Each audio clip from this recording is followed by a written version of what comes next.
En este vídeo vamos a ver qué apartados del documento básico de seguridad estructural, acciones en la edificación, del CTE, del Código Técnico de la Edificación, vamos a utilizar a lo largo de este curso. Este es un documento que tiene 46 páginas y en realidad este sería el índice. Vamos a utilizar prácticamente todo de este documento, sí que lo vamos a utilizar con bastante profundidad, pero nos vamos a centrar en algunos apartados. Por ejemplo, yo creo que si os queréis imprimir algunas partes del documento, sería suficiente con que os imprimáis el capítulo 3, el de acciones variables, y los anejos C, D y E. Por ejemplo, el apartado 2, que es acciones permanentes, nos están hablando del peso propio, del pretensado, de las acciones del terreno. Nosotros en este curso sí que vamos a utilizar el peso propio, pero realmente las tablas que hacen falta de peso propio están en el anejo C.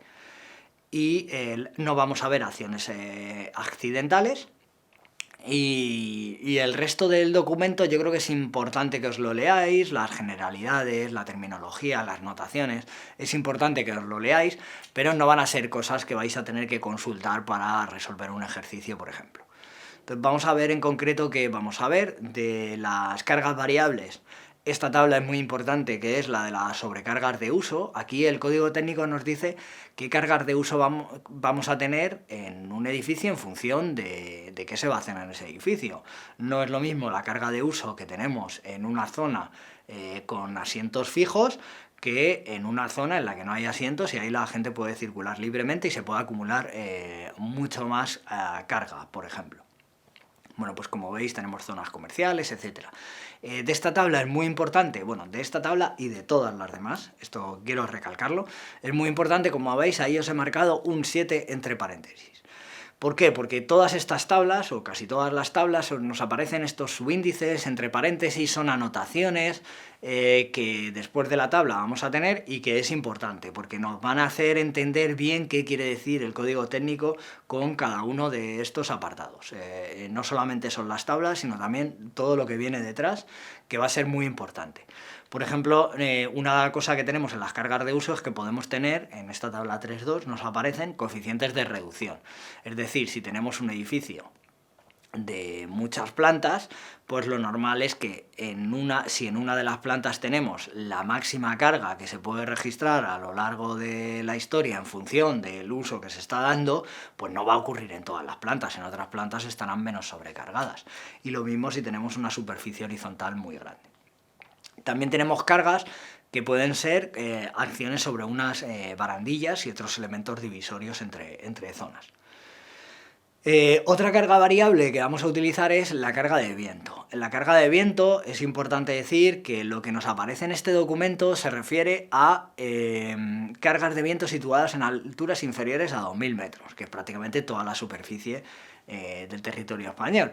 Si nos vamos por encima de 2.000 metros, pues hay que ir a registros que haya en esas zonas, porque evidentemente por encima de 2.000 metros seguramente el viento sea muy importante. Y otra cosa también es que nos vamos a edificios con una esbeltez que no supere un valor de 6. Si tenemos un edificio demasiado esbelto, hay que hacer un estudio específico de las cargas de vientos en ese edificio, pues como pueda ser un rascacielos. Acciones del viento. ¿Cómo se calculan las acciones del viento? La vamos a utilizar esta ecuación de acciones del viento, que aquí aparecen 3 términos, y cada uno de estos 3 términos los vamos a tener que buscar en diferentes partes. En primer lugar está la carga dinámica del viento, que nos aparece en el anejo D, y aquí, como veis, pues en función de la zona en la que estemos en España, pues tendremos una presión dinámica de viento característica que será diferente. Luego tenemos el coeficiente de exposición. Este coeficiente de exposición le tenemos en la tabla 3.4, que está en el apartado 3. Como veis, hay veces que tenemos que ir hacia adelante a un anejo, otras veces que tenemos que volver atrás hacia el mismo apartado 3.3 en el que estábamos antes, de modo que si os vais más a manejar con estos documentos es importante que sepáis dónde está cada cosa. Tanto si estáis utilizando un PDF como si lo imprimís, pues es importante saber orientarse, porque si no perdemos mucho tiempo yendo para adelante y para atrás. Bueno, aquí el coeficiente de exposición lo que nos viene a decir es que no está igual de expuesto un edificio que esté dentro de un centro urbano protegido por edificios muy altos a su alrededor, que si está en mitad de un terreno rural. Y finalmente tenemos el coeficiente de presión. Para el coeficiente de presión nos vamos al anejo D y ahí, como veis, tenemos un montón de tablas porque el coeficiente de presión depende de la geometría que tenga el edificio. Entonces los coeficientes de presión en las diferentes partes de nuestro edificio van a depender si tenemos una cubierta un agua, si tenemos una cubierta dos aguas, si es una cubierta plana. En los paramentos verticales, en las paredes, tendremos otros coeficientes de presión diferentes. Si es una cubierta un agua en una nave, el coeficiente de presión es diferente que si es a un agua pero es una marquesina. Bueno, pues tendremos que ir caso a caso e ir viéndolo. Entonces esto es algo a lo que dedicaremos bastante tiempo a lo largo de este curso para entender cómo calcular todos estos coeficientes de presión. En el caso de la carga de nieve, la ecuación que nos indica la carga de nieve tiene dos términos. El primer término es la carga característica de nieve que hay en esa zona, y para eso el código técnico de nuevo nos da dos formas de calcularlo. Lo primero es esta tabla, la tabla 3.8, que nos sirve para capitales de provincias, que ocurre en Madrid, en Segovia, en Cáceres.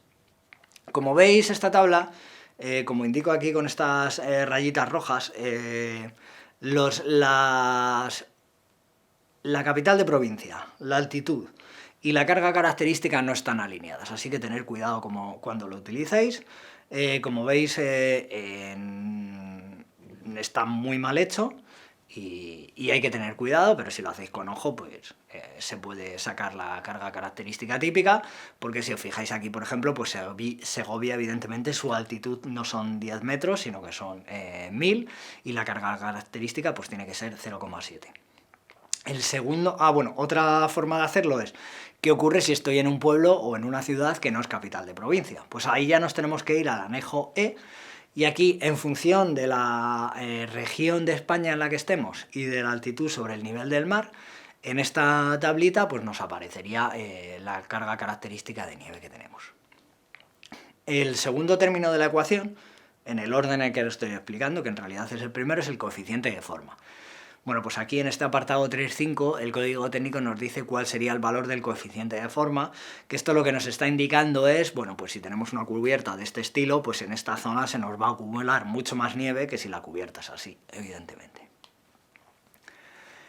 Después de todo esto, de esta parte de cargas variables, tenemos lo que os decía de los pesos propios. En el anejo C tenemos unas tablas que nos indican los pesos propios. La tabla C1 lo que nos habla, por ejemplo, son del peso específico de diferentes materiales de construcción, como los ladrillos, por ejemplo. En la tabla C2 lo que tenemos son elementos de superficie o de cobertura. ¿Qué ocurre si tengo una chapa agregada en mi cubierta? ¿Cuánto pesa por metro cuadrado? Bueno, pues ahí lo puedo ver. En la tabla C3 lo que tengo son elementos de pavimentación, en un forjado, en el suelo, cuánto pesan esos elementos, si tengo una tarima, si tengo un parqué, en función de lo que yo tenga. En la tabla C4 lo que hablamos son de tabiques. Y finalmente en la tabla C5 tenemos elementos constructivos diferentes, como cerramientos, cubiertas, diferentes elementos.